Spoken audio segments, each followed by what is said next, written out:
resume. Zoom Okay. updates. Yes, Zoom updates. Okay, so could you, if you can hear me, if my voice is coming through okay, can you just say hello or hi in the chat?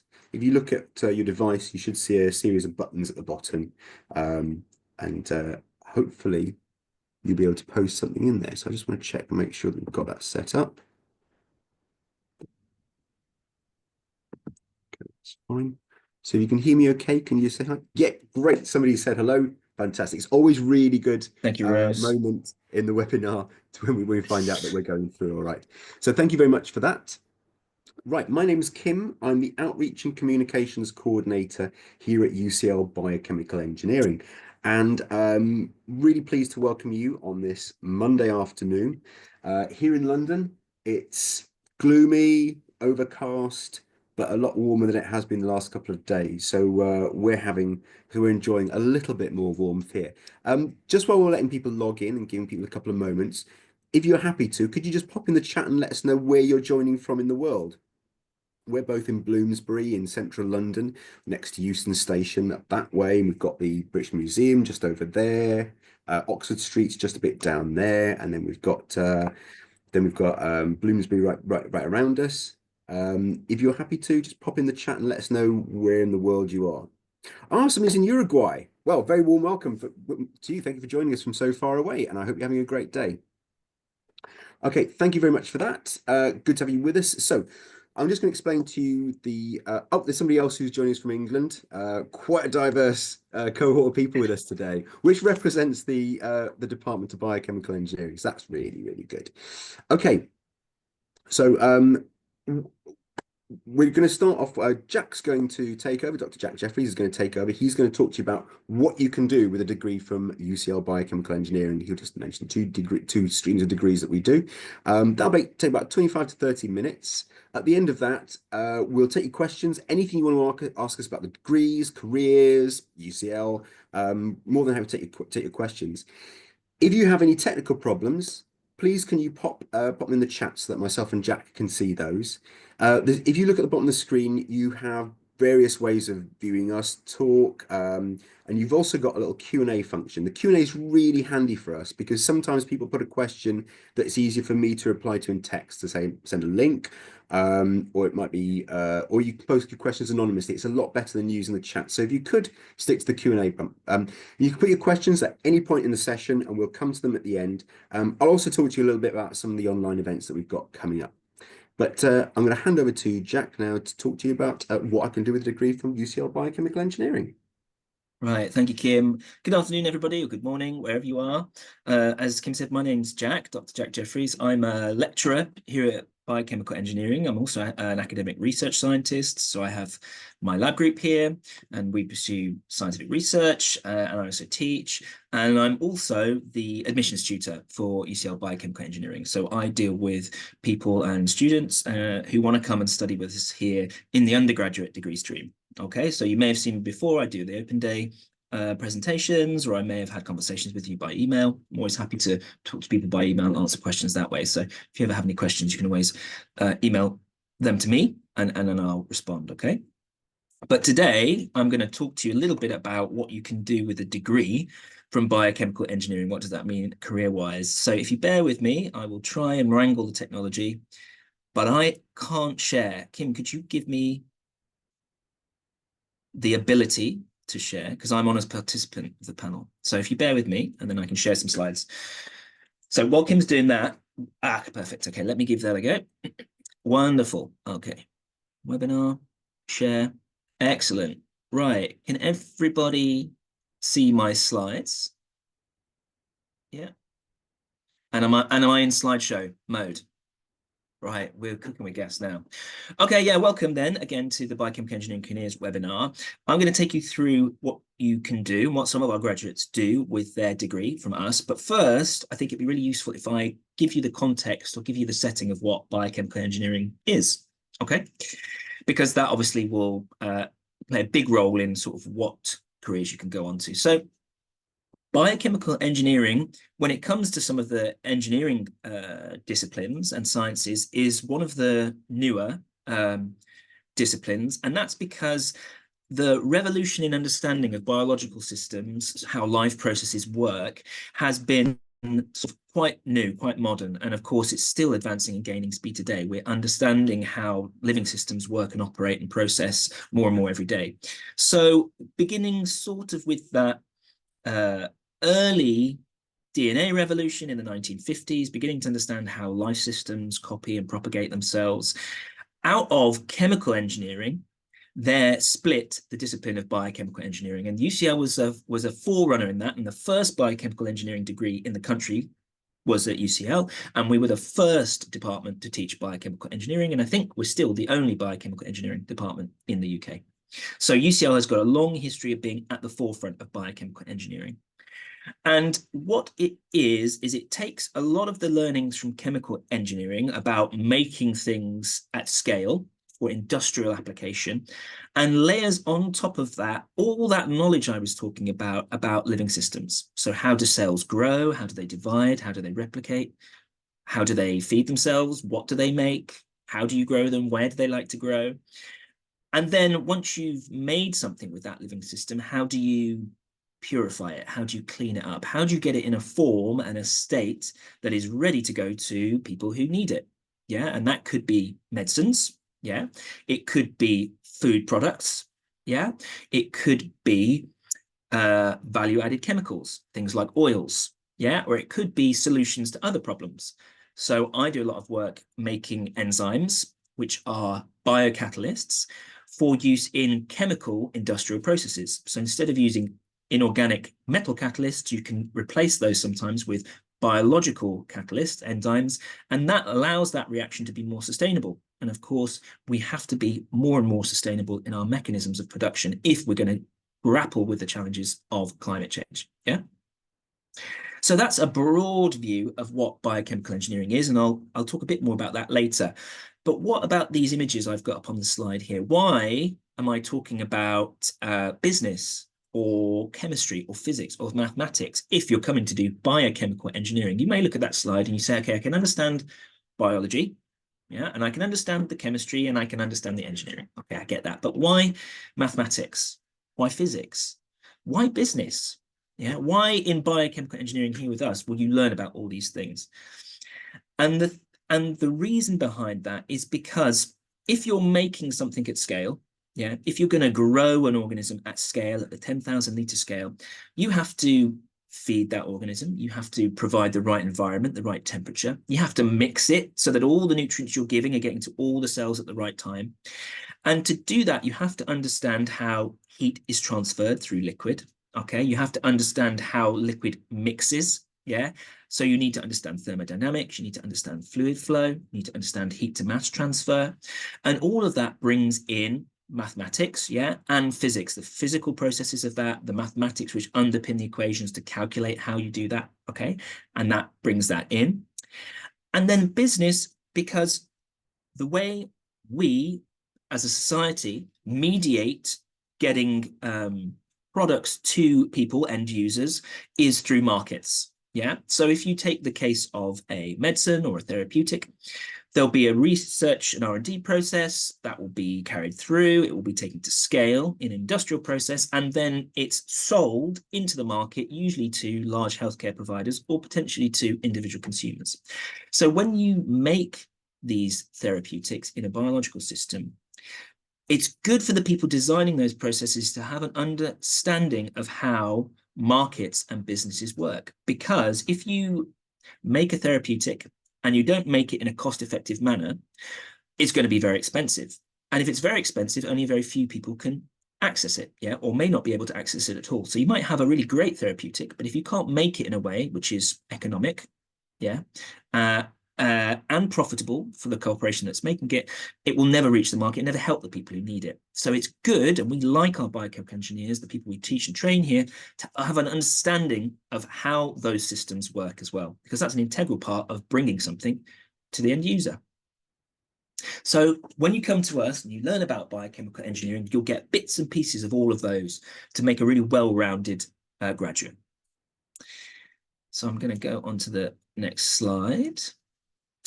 just to touch on the degree routes that we have two streams, really, although I held up four fingers. We've got two streams. We have our BEng and MEng streams, so the bachelor's in engineering and the master's in engineering. Up to the third year, that's the same route. At year 3, once you do that third year, the bachelor's cohort will graduate with their BEng. The master's cohort will stay on for an extra year, and they'll graduate with a master's in engineering. The other stream we have is our BSc program. So that's for people who are interested in biochemical engineering, interested in bringing new therapeutics to market, but are more interested in the bioprocessing and the business side. So how do you manage, build, and maintain companies that are bringing forward the therapeutics at the cutting edge? Okay, so you have a focus more on the business and management side of the biochemical engineering sector. Okay, and a little strap line, we pioneered one of that first biochemical engineering programs. Yeah, and our graduates are in demand by biotechnology industry worldwide. I recently have done a tour of some companies in the UK through the Bioindustry Association UK, and every company I visited, there was at least one graduate from UCL Biochemical Engineering. It was a bit of a joke, a running joke by the end, because I'd be like, okay, and who have you got here from biochemical engineering? And they'd be like, oh yeah, I did the biochemical engineering degree. So our graduates are out there absolutely across the field in the UK and more widely as well.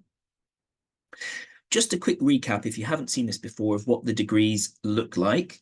I'm just keeping track of time because I do like to waffle, so I want to keep myself to time. The top strand is the BEng and the MEng strand, and those first 3 years are the same. In year 1, you get the introductory modules to the things I talked about: thermodynamics, maths, biochemistry, fluid flow. In year 2, you get more advanced courses, and you can choose minor modules. In the third year, that third year cohort comes together, it does a design project, and then they'll leave and get their BEng. The 4-year MEng cohort will stay on to do a master's year with some choice about what they do in that 4th year. That's the BEng and the MEng program. And let's just see if I've got that. Yes, I have. I couldn't see it under my picture of my video. The BEng and the MEng degree are what are known as accredited degrees. So the Institute of Chemical Engineers visit us, they review all our material, it's a big process, and they say, yeah, this degree meets our standard. And that means you start on the pathway to becoming a chartered chemical engineer.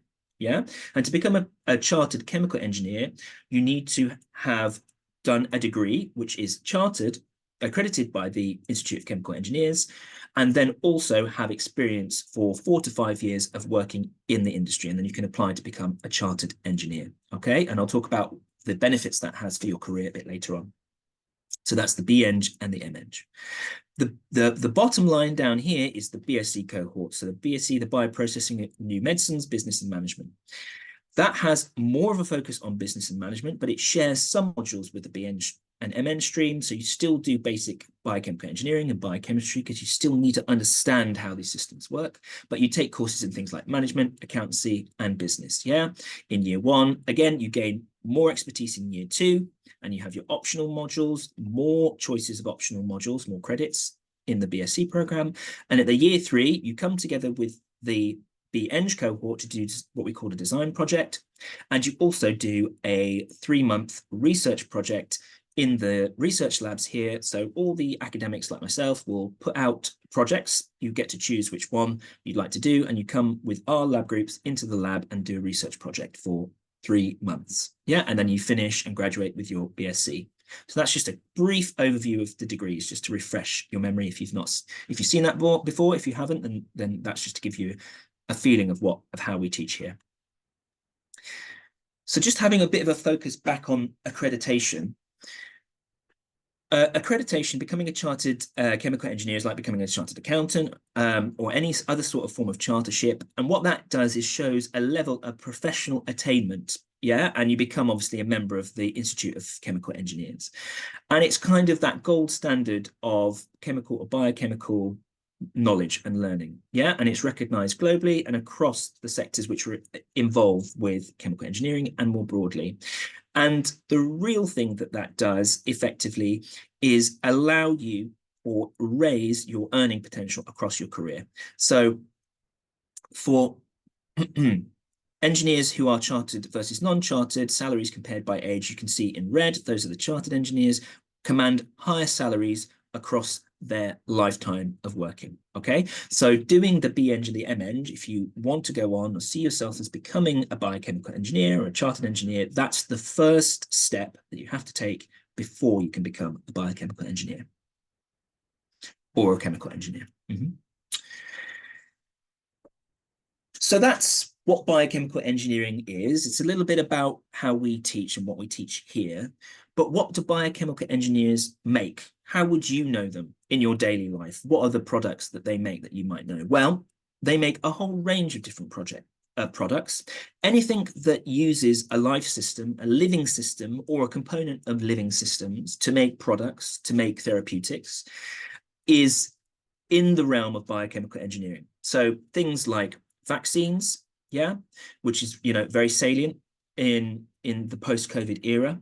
Vaccines, mRNA vaccines, other medicines, small molecule medicines like antibiotics, or a big one, things like immunotherapies, so antibody therapies, perhaps for things like cancer. Okay, those are all produced by biological and living systems. Okay, so biochemical engineers are involved in the research, the design, and the scale-up and production of those. They can also be involved in industrial production for things like petrochemicals or petrochemical replacements. And a lot of the work that I do is based around trying to phase out petrochemicals in value-added chemical production. So things like small molecule drugs or bio-based fuels or other value-added chemicals that you have, flavor and fragrance molecules, things like that. A lot of those are derived from the petrochemical industry, but of course we need to move away from fossil fuels if we're going to live sustainably on the planet, and bio-based production of those could be a feasible replacement, but we need to do the research. And also therapies like regenerative medicines, so things like stem cell replacements, but also some of the new technologies coming into being at the moment, so viral vector therapies, genetic engineering, gene therapies, so reprogramming your own immune system to target your specific cancers. But also the tools and techniques of those cell therapies can be used in the production of things like lab-grown meat. And that is also another big area that biochemical engineers are involved in. And we have research of that which happens in the department as well. So biochemical engineers, although you may not have heard of it before, or maybe not be aware of it, they are involved in the everyday products that you come across all through your life. And you will absolutely have eaten, been vaccinated with, or used and consumed a product which has been produced and designed by biochemical engineers. And it's not just products that they're involved in, it's also processes, because making therapies, making stem cells, making viral vectors is all about process design as well. So biochemical engineers are involved right across that process scale, from the very small, working on the lab scale, all the way up to the tens of thousands of liters, and the downstream as well. And I don't want to spend too long on this, but biochemical engineers need to understand each step of that pathway, because making sure that you're doing the best and most efficient processes at every step keeps costs low, and therefore allows for these products to get out to where they need to be. I think I'm just going to skip this slide. That's just a discussion of how long some of these therapeutics take to get to market and the costs involved in it. So that's hopefully given you a bit of an insight into what biochemical engineering is, how we teach it here, and what a difference it can make and does make in your lives and all our daily lives. But what about people who graduate from UCL with a biochemical engineering degree? And where do they go? Well, our graduates are really sought after by a wide range of sectors. And the reason for that comes back to that first slide when I had the different pictures up and I said physics, mathematics, chemistry, biochemistry, medicine, business. We train our graduates to be analytical. You need to be able to understand and comprehend data. We teach you statistics because you need to see how reliable that data is. We teach you business. How can you forecast and understand the markets? We teach you mathematics, biochemical processes. That skill set, the ability to research, critically analyze, and then feedback and report on data, is a really powerful skill set that is valuable in scientific endeavor, but also in other sectors. So lots of our graduates, of course, go into biotech, and lots of our graduates go into startup companies, and there's a lot of them around London, Oxford and Cambridge, biotech startups, and they'll go there. Some of them, and it's less now, would move into more traditional petroleum and chemical companies, because we're still teaching you the fundamental skills that come with chemical engineering as well. Lots of people move into industrial biotech and biofuel, although there's been a bit of dip in biofuels recently, and much more of a growth in things like advanced therapeutics, stem cell and autologous medicines. That's where the venture capitalist money is going now. So there's been a movement towards that. A lot of our graduates go on, and you'll see that in the next few slides, into the finance sector or management consultancy.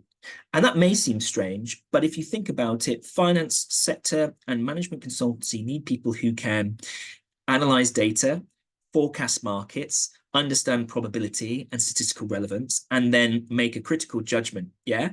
And so the skill set that we teach here about process design, understanding markets, mathematics, statistical analysis, critical analysis, is a really core key skill set that's sought after in those disciplines. Yeah, so lots of our graduates do go on to work in the city or work for management consultancy.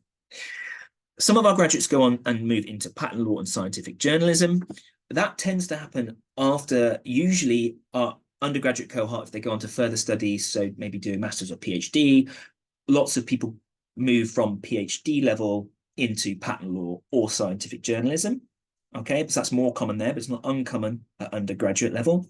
And of course, lots of our undergraduates get really enthused about research. They want to do research, they want to work in science, and they'll go on and they'll work in research institutions, either doing masters or doctoral level research. And then they'll go on either to stay in the academy or they'll move into industry at that point. Yeah, but that's slightly after the undergraduate cohort. Okay, but that is definitely one destination, further study. What does that mean for earnings potential? Okay, well, this is data from the cohort who graduated in 2022. Oh no, sorry, they graduated, so they came in academic 21-22, so they'd have graduated last year, I think. Okay, and the earning potential of that graduate cohort, the average earning potential from, this is undergraduate, so this is only the undergraduate, it's not taking into the postgraduate cohort, the average was about £38,500. Yeah, with a median salary of 32,000, and 100% of the graduates went to positive destinations. Yeah, and that would either be work or study. Okay, and if you look on the left here, you can see that of the people who did respond and responded about where they went, some of them went to accountancy and financial services, others went to higher education, academic research and higher education, some went to consultancy, others went into manufacture. Okay, so they've gone into an industrial firm and they're working on the shop floor, industrial production, or they're as scientific researchers or process development, perhaps in the upstream R&D. We also had people who went into health and social care or worked in the NHS trusts as well. Okay, so all positive destinations, either in work or study. Yeah.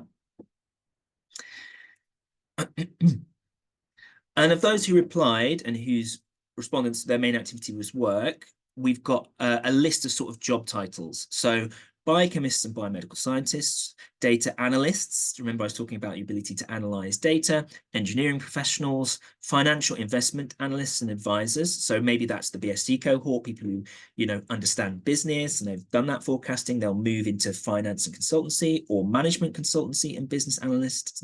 It could also be the BEng cohort.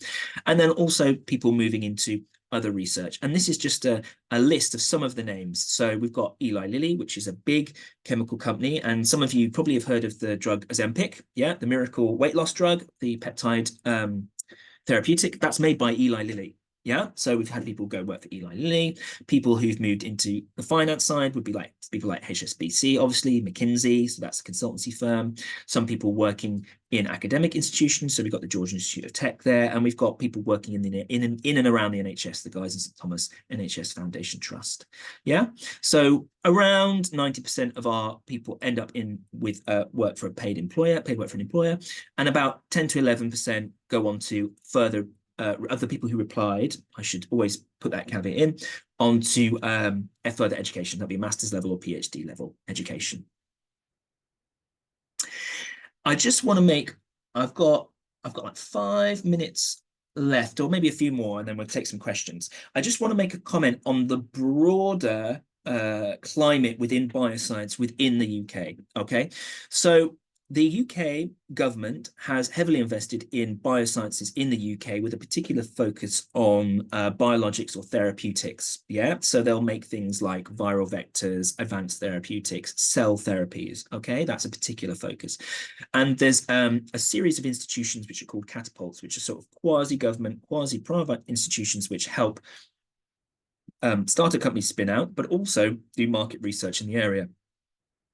And the Catapult do a work and skills survey, and they go out to companies like AstraZeneca or Eli Lilly or Novartis or Fujifilm Diosynth, big biosciences companies in the UK, and they ask them, what do you think your demand for jobs will be in the next few years? And then they go back to them and they say, okay, how many people have you actually employed in that time?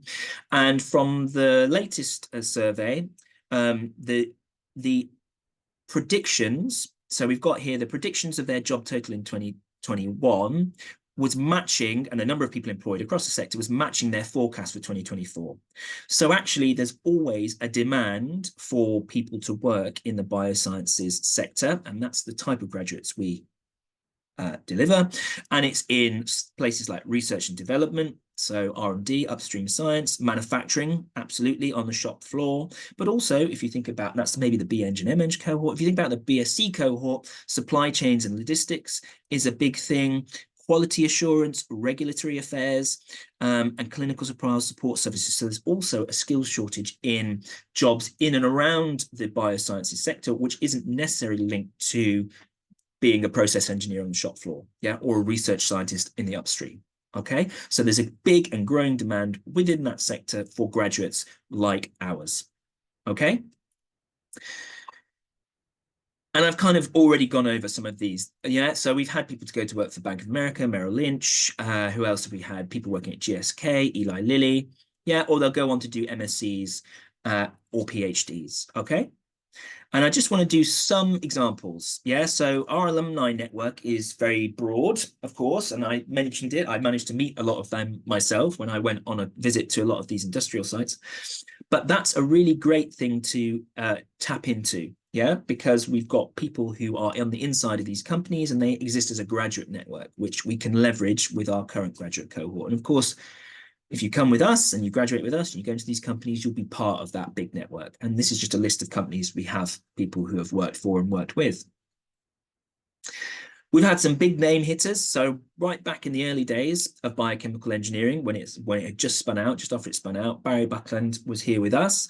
He went on to join Merck, and he went all the way up to be a bioprocess R&D leader. And he's been the leader of process development there for a long time. So he's one of the big names, the big hitters. But it's not just big companies like that. We also have a culture and try and foster a culture of startups and spin-outs, because a lot of our students, particularly at the PhD level, but it's not unheard of at the undergraduate level, are involved in developing and designing and bringing forward new ideas and new technologies.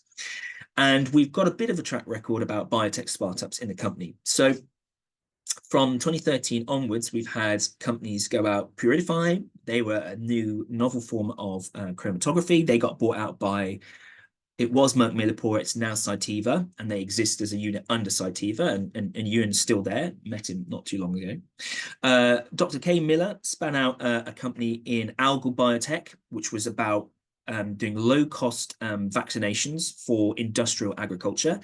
And I got a personal link to that one. I was doing my PhD at the time, and I went out in the startup company with Kane, and we kicked that off from the ground running. They're still going. They've just opened a big process plant in Florida, which is where a lot of industrial chicken agriculture happens. It's not just science. We also have some artistic spin-outs. So we had a collaboration. My old professor had a collaboration with an artist from Central St Martin's, which is one of the big art schools here, and they were using bacteria to produce pigment to dye clothes, yeah, because a lot of the pigment that we wear is, again, fossil fuel based, yeah. So if we could produce pigments more sustainably, we could have a more sustainable clothing culture. Yeah. And so Natsai came and she worked with John, and they made a nice sort of purple reddish dye, and she did some fine fashion printing with that. And that company's called Faber Futures. You can look it up online. And then more recently, we had another colleague of mine, Dr. James Allen, who was here when I was working here, and he span out a synthetic biology company called Twig, and they're still going strong, raised 40 million in their first round. And their desire is to, again, make more sustainable industrial production by using whole cell microorganisms to produce value-added chemicals, flavor and fragrance molecules, or industrial drop-ins. Yeah, and they're still going strong, and we collaborate with them to this day. So UCL Biochemical Engineering has quite a good track record of spinning out new companies. Okay, I think that's all I want to say. I managed to keep it to half an hour. So if you want any more information, I actually think this is out of date. I don't think Mike is actually the career liaison anymore, I believe. Or Kim, could you come in? Is it Mike or is it Yu Hong now? I think Mike took over from Yu Hong, so actually perfect. Then I'm not out to date. So I was doing myself a disservice, and that slide wasn't out to date. So Mike is the careers liaison. So even today, actually, I saw him put an advert for a job out on our internal intranet for the students. So when we get approached by companies quite often looking for graduates, and we'll put that out, make that available. And I saw Mike put one out today. So if you have any more questions about careers, please reach out to Mike. But of course, you can always reach out to me, and I can either give you the information or point you in the right direction. Okay, so I'm gonna leave it there, I think, and I'm happy to take questions on any of that or anything else that you might have. And if I can answer it, I absolutely will answer it. Okay, thank you so much for listening. Great, thank you. Okay, so we've now set aside sort of 20 minutes to take your questions. If we don't use all that, we can finish a bit early, but we blocked this time out for you, so feel free to ask anything you want to. Just to say, we've had a couple of questions come through in the Q&A box already. You can post them anonymously if you want to as well. So whilst Jack goes through those, I'm just going to mention a little bit about some of the things we've got coming up. First of all, I think a lot of people have found out about us through emails from UCL, but if you didn't, I'm about. Oh, for some reason, my control paste isn't working. Let me see if this is going to work. Yep, there we go. So what I've done is I've put a link to a form so you can leave your details. If you pop your details in there, you'll get updates on events, news, anything that we're doing at UCL. It means we can stay in touch with you. You can control your the communications you get from us as well, and unsubscribe at any point. We've also got a series coming up called the Virtual Taster Lecture Series. We're going to be doing taster lectures, in fact, covering some of the things that Jack was talking about. So we've got one on lab-grown meat, and Travis is going to be giving that. And the title of it is Can we grow dodo nuggets and T-Rex legs? And it's going to cover things like the structures, getting DNA, how viable things are. Can we do it? Should we do it? It's going to be a really interesting lecture. We're also doing one on cell-free technology, so making viral vector medicines which could potentially be much cheaper, quicker, sort of reduce the carbon footprint and the amount of materials required to produce medicines, specifically vaccines. We're doing a taster lecture on redesigning yeast to make oils. Now, this is presented by my colleague, Dr. Leo Rios. He's talking about specifically can they design yeast to make oils for cosmetics. So if you can imagine, instead of actually using petrochemicals, we could grow them ourselves. It could really cut down on the amount of things we take out the ground. We can make things much more cheaply and efficiently and more sustainably. But there are real challenges with being able to do that. So he's going to talk through that. And the last one we've got is one of our researchers who's talking about manufacturing RNA vaccines that can reach the whole world. One of the challenges with vaccines is they need to be stored at low temperatures. So if you can transport them without the need to store at very low temperatures, these vaccines have the potential to reach a much wider population. So they're a real solution to some of the world's greatest problems. I'll send you links out to this in the coming weeks, together with a link to the recording of this session. So if you missed anything, or there's anything you want to review, you'll get a chance to go back through that and you can sign up for those. But it'd be lovely if you could join us for some of those sessions coming up in the spring. Okay, I'm going to hand over to Jack. Jack, if you want to go through some of the questions that come up. Absolutely, yeah, that's really great. So we've got a question in the Q&A box, which is, do you know how many apply to become chartered engineers, particularly in the MEng, considering the course is accredited by ACME? And I have to say, actually, it's a great question, and I don't actually know how many of our graduates go on to become accredited. So actually, I'm going to go away. I'm going to try and find that information out. It depends on where they go, because to become accredited, you need the degree, and then you need to spend some time working in the field or in the industry. And of course, that could be at any time in your life. So some people might go to finance and then move back and become accredited later, or they might move straight in and become accredited off the back of that. But I actually don't know the number, and I'm sure I will try and find out, actually, because it'd be really useful to know. So it's a great question. I'm really sorry, I can't can't answer here. The other question we've got in the chat box, which says, could you be brief about the flow of coursework or the topics that we taught in the MSc Biochemical Engineering course? Well, the MSc is a separate degree program, and that's at postgraduate level. So I can't talk about that. If you mean the MEng, which is the master's year of the 4-year BEng, then in the final year, you have a choice to do a master's in business, master's in biochemical engineering, master's with year abroad, or master's with a placement in a year in industry. And the last two, year abroad and year in industry, are dependent on academic attainment and projects available. And then what you're doing in that year will depend which one you choose. I don't think that's quite the answer to the question, because I think you may be talking about the MSc Biochemical Engineering course, which is one of our postgraduate offerings, which is a master's level degree, but is different to the 4-year MEng course that we offer at undergraduate. Yeah.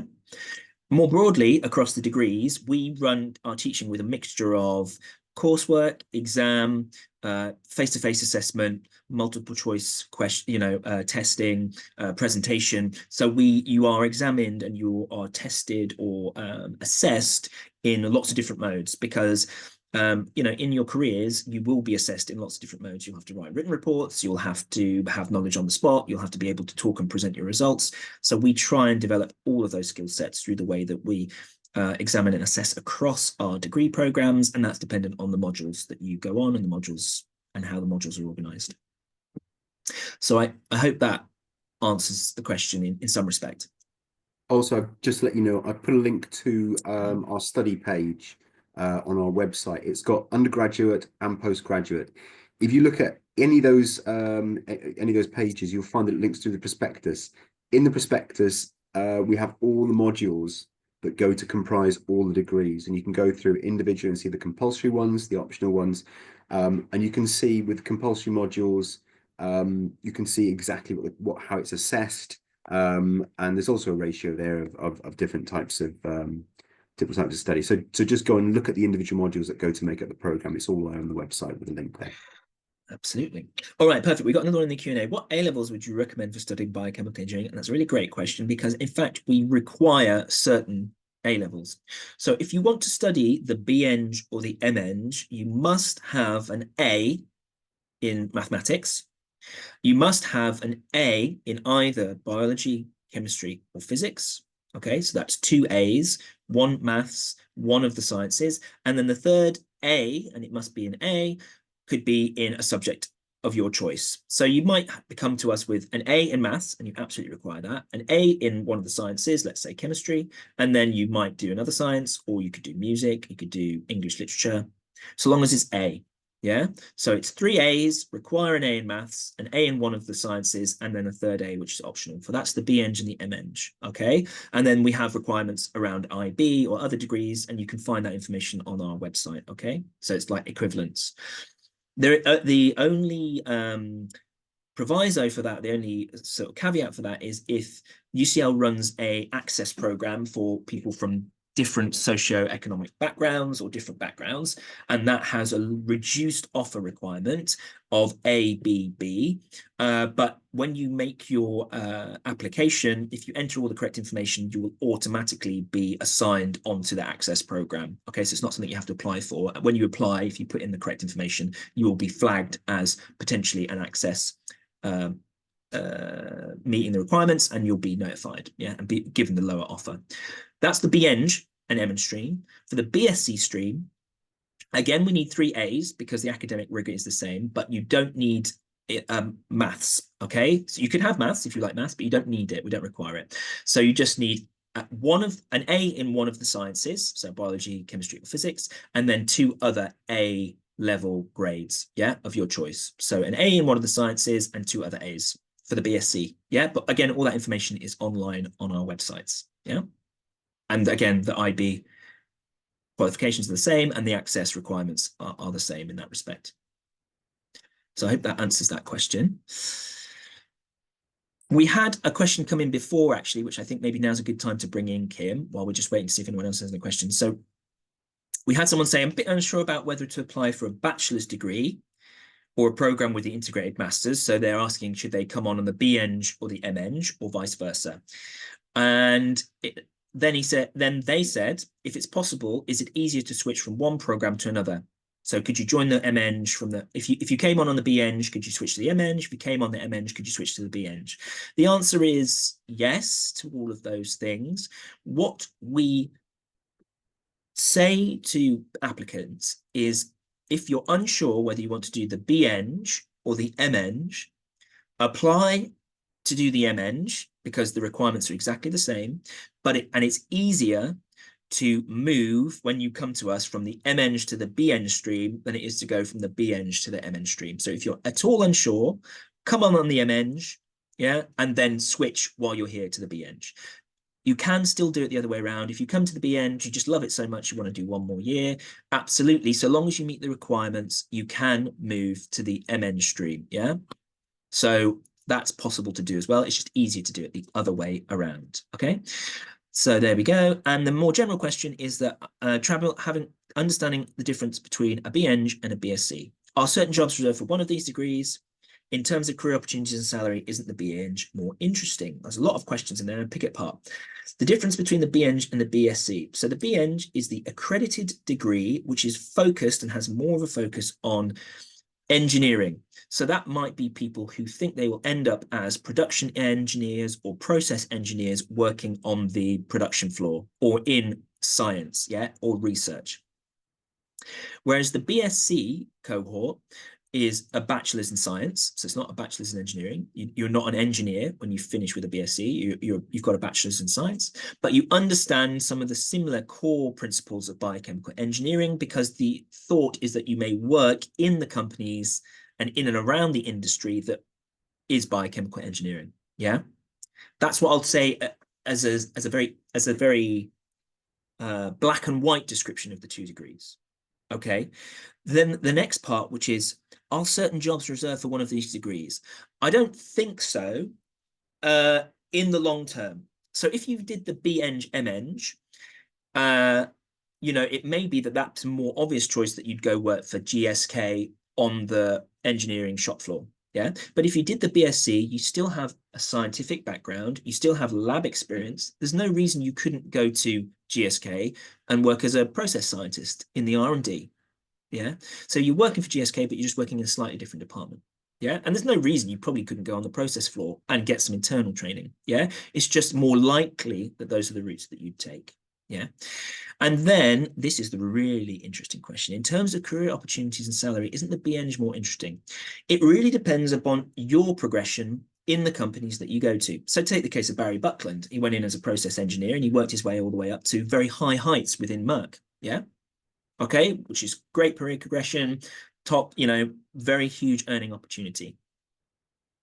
But it may be other people's career progression. They move, they become group leaders, okay, but that's where they stay, right? And then you've got someone on the BSc who maybe goes to work for McKinsey and works their way up through McKinsey, yeah, and McKinsey has a very high salary scale, yeah, or you go to work in finance, yeah, and you're in the city and you've got a huge earning potential. It really depends on what you make of your career, yeah, and how you progress within those different institutions, yeah. So I wouldn't say one has more interesting opportunities than the other. I'd say it's really more about what your interests are and how you make the most of your opportunities and your interests. Yeah. And that's what will define your career. Yeah. We're just here to give you the best start and the best background and the best platform to take you to where you want to go. Yeah. And that's what we aim to do. I just want to say that having sat in some of these webinars with Jack's colleagues, so for example, Rana, who's the admissions tutor for the manufacturing commercialization of stem cell and gene therapies MSc, officially the longest title of any program at UCL.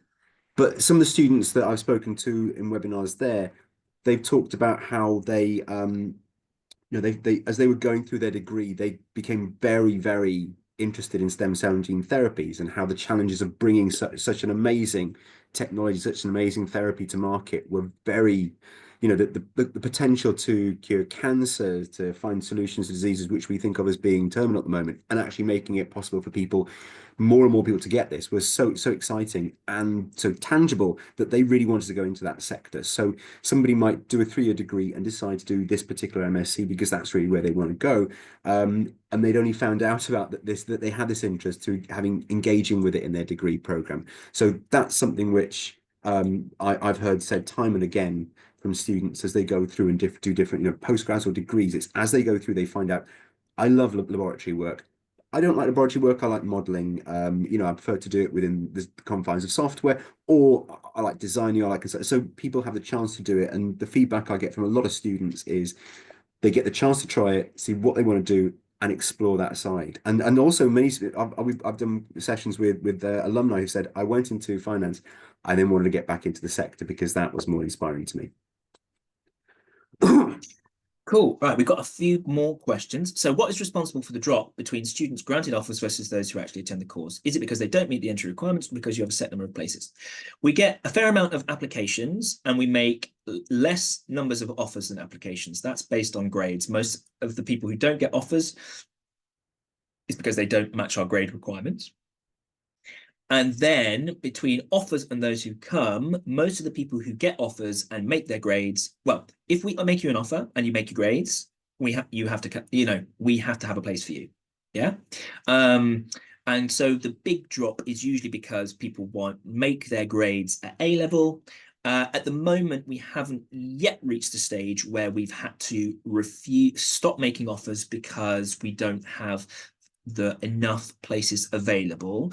But in the last few years, we have seen an increase in the cohort size. So it may be possible that this year or next year, we'll get to a stage where we have to limit the number of offers because we think our conversion rate will be high enough to maximize our intake. So I haven't seen that yet, but it doesn't mean that it wouldn't happen in the near future. Yeah, I think that covers it, doesn't it, Kim? Yeah, perfect. Is it possible to move from the BSc bioprocessing to BEng if you have the A-level subject requirements? It absolutely is if you make the A-level requirements, but it would be considered a course transfer because you'd be doing different degrees and different modules. So you'd have to, if you came to us in the first year, you'd have to do it in the first month, I think, before reading week. Otherwise, you'd miss the transfer window. Which means that if you could then transfer after that, but what you would probably have to do is either interrupt and come back and start the year one again, or finish out your year one BSc and start the year one BEng again, because the credits would not necessarily be transferable. So if you came to us with BSc and in that first few weeks you're like, actually want to do BEng and you've got the requirements, then we can do that. Yeah. If it goes longer into term, you'll have missed too much of the material that you'd have to start again in year one. It's also worth saying as well, I mean, the question is about BSc bioprocessing BEng, but if anyone's considering, say, applying for another degree program at UCL and transferring in or transferring from biochemical engineering to another degree, it really depends on whether a space is available. And we've found there are years when we are absolutely at our capacity. So whilst it would be much more realistic that you could go from BSc to BEng, or vice versa, because we've got a maximum number of degree students, it's not guaranteed. If we've got a really full cohort, if everybody who's been offered a place and has accepted it actually comes here, because people apply to multiple countries. So but if they all come here, sometimes we don't have the capacity, so it's not guaranteed that we can do it. Absolutely. Right. Why is there only 1 year difference between BEng and MEng while masters in most countries take 2 years? Interesting question. Masters in this country takes 1 year. So the MSc postgraduate in this country will take 1 year. Yeah. So the master's year on the BEng MEng also takes 1 year. It's just a difference in UK academia. For UK academia, masters take 1 year. We understand that in different countries they take longer. It's just a peculiarity of how the higher education sector works in this country. So that's why. And I think as well in the UK, Jack, our PGT students still work quite intensively into the summer, whereas I'm not sure they do that in other countries. Ah, okay, yeah. I So mean, for the that's PG, just yeah. So the PG cohort effectively it works. So not outside of term time, but their term time runs longer. Yeah, so they run through the summer. Yeah. it's also very intense. I've done. I mean, I did a master's and I took it over 2 years, which isn't something we have the opportunity to do, but I Yeah. did do that, and it was a lot more manageable. Yeah. It's what suits, I think, and what's Yeah. feasible. But that's the reason why the MEng year takes 1 year, because all the masters at UCL take 1 year, at least the ones. I'm pretty sure that's what happens. Good. We don't. Have we got any more questions? Thanks for your questions. They've been great questions and they've been really good. Do we have any No, just to more? say what one person did ask, just in case you missed it at the very start, this session is being recorded. I will send a link out afterwards. Bear with me a few days because it's very useful to upload this onto YouTube as well so that people can watch it without having signed up. But I'll try and but there should be a link to watch it again through Zoom. So if you're in a part of the world where you can't access YouTube, I'll find a way for you to be able to watch it back.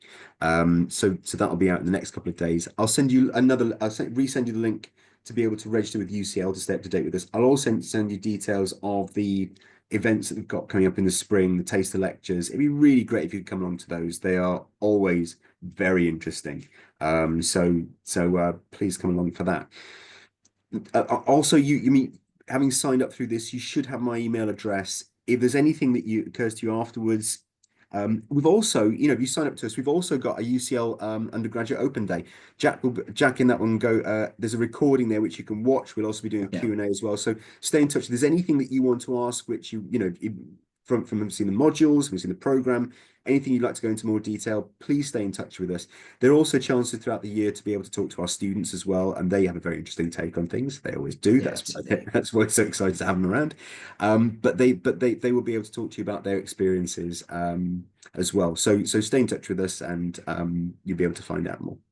Apart from that, I think we've covered everything. But yeah, as Jack said, these were fantastic questions. Really appreciate it.